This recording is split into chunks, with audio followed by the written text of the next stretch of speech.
Shalom saudaraku dikasih dan berkati Tuhan. Apa kabar saudara hari ini? Saya berdoa dan berharap agar Anda semua tetap dalam keadaan yang luar biasa baik dan tetap di dalam pemeliharaan Tuhan yang hidup. Amin.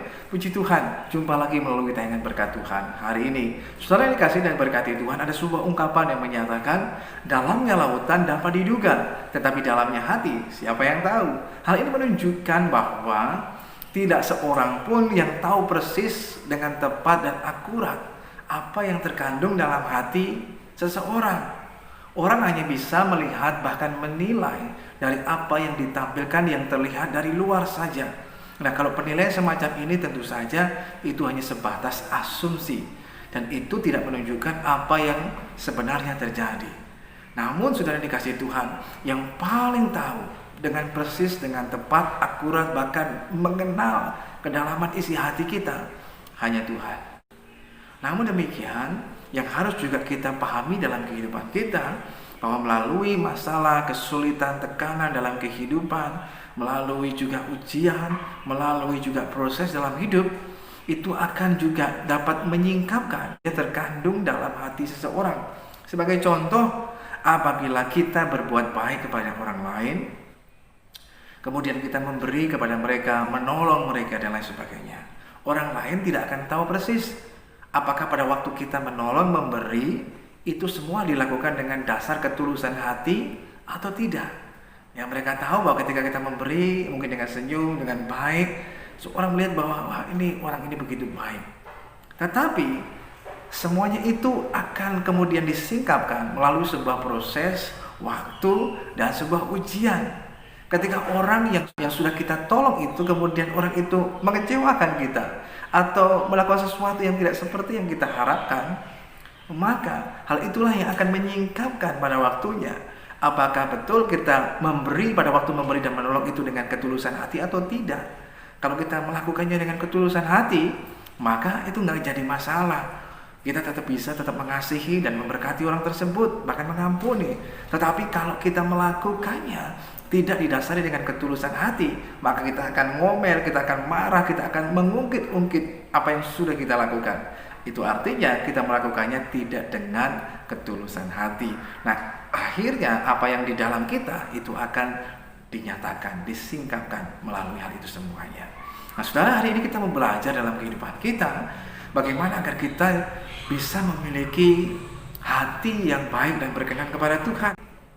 Firman Tuhan mengatakan dalam kitab Amsal pasalnya yang keempat, ayatnya yang ke-20 dikatakan sampai ayat yang ke-23, "Hai anakku, perhatikanlah perkataanku, arahkan telingamu kepada ucapanku, janganlah semuanya itu menjauh dari matamu, simpanlah itu di lubuk hatimu, karena itu yang menjadi kehidupan bagi mereka yang mendapatkannya dan kesembuhan bagi seluruh tubuh mereka. Jagalah hatimu dengan segala kewaspadaan, karena dari situlah terpancar kehidupan." Saudara dikasih Tuhan, bagaimana kita dapat memiliki hati yang baik dan tentu saja berkenan di hadapan Tuhan? Yang pertama, firman Tuhan mengatakan kepada kita, perhatikan input apa yang masuk di dalam kehidupan kita. Melalui apa yang kita dengar, apa yang kita lihat, itu akan banyak mempengaruhi di dalam hati kita. Kita mendengar kabar-kabar buruk, melihat peristiwa-peristiwa yang mengerikan dan lain sebagainya. Itu akan mempengaruhi hati kita sehingga hati kita jadi takut dan gentar, bahkan tawar hati, menjadi khawatir dan lain sebagainya. Tetapi sebaliknya, ketika kita mulai mengarahkan telinga kita, perhatian kita, jadi bukan hanya sekedar kita mendengar tapi memperhatikan. Hanya persoalannya dengan kita lebih senang memperhatikan pada hal-hal yang justru negatif, hal-hal yang tidak baik. Kita memperhatikan dengan baik. Kalau mendengar cerita tentang apa yang terjadi dengan orang lain, dengan tetangga kita, dengan orang sekitar kita, teman kita, mungkin sedang mengalami masalah, mendengar gosip, kita memperhatikannya dengan baik. Siapa itu dan lain sebagainya. Tetapi giliran kita dengar firman Tuhan, kita tidak mau memperhatikannya. Sehingga jangan heran kalau kehidupan kita, ya dari dulu sekarang bahkan sampai selamanya gak akan berubah. Mana porsi yang paling banyak yang ada dalam kehidupan kita? Mendengar firman Tuhan, atau bahkan kita lebih banyak mendengar tentang hal yang lain? Mana yang lebih banyak porsi yang dalam hidup kita? Menonton televisi atau tayangan-tayangan yang lain, daripada kita melihat dan membaca akan kebenaran firman Tuhan, maka hal itu akan banyak mempengaruhi hidup kita. Sehingga sebagai contoh, seperti satu gelas dengan minuman kopi, warnanya tentu saja gelap, hitam, pekat.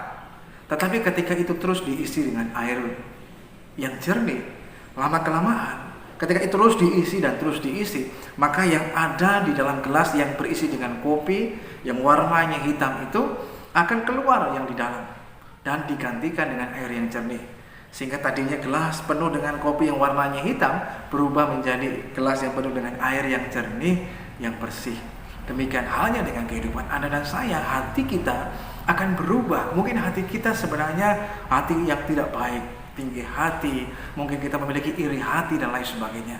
Tetapi semua bisa berubah manakala kita mau terus memperhatikan apa yang masuk dalam kehidupan kita, termasuk dari apa yang kita dengar dan apa yang kita lihat. Pastikan semua itu adalah lebih banyak kita mendengarkan dengan perkataan Tuhan, dan itu akan mengubahkan. Setelah kita dengar itu semuanya, kita simpan dalam hati kita. Jangan simpan sampah, jangan simpan kotor, hal-hal yang menyakitkan, yang melukai jangan disimpan, kekecewaan jangan disimpan.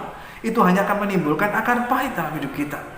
Tetapi ketika kita banyak masukkan hal itu dalam kehidupan kita, maka firman itu yang kita simpan, firman Tuhan mengatakan itu akan menjadi kehidupan bagi kita, sehingga itu akan memberikan kehidupan, bahkan kesembuhan bagi tubuh kita.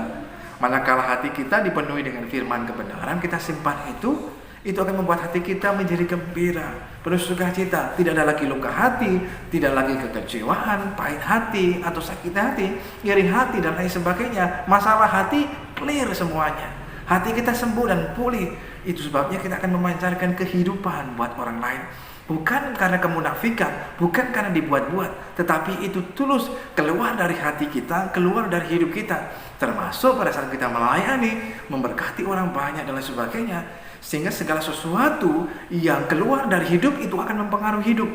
Segala sesuatu yang keluar dari hati itu akan mempengaruhi hati orang yang lain. Sebab itu selain dikasihi Tuhan, yang kedua kita perlu mengisi hati kita dengan hal yang baik. Ketika hati kita full, penuh dengan firman Tuhan, perkataan Tuhan, kebenaran Tuhan, kasih Tuhan, maka tidak ada lagi tempat bagi sakit hati, tidak lagi tempat bagi iri hati, bagi kekhawatiran, ketakutan dan lain sebagainya. Kita mesti jaga hati kita dengan segala kewaspadaan, supaya hati kita tetap murni, hati kita tetap berkenan di hadapan Tuhan. Tuhan Yesus memberkati.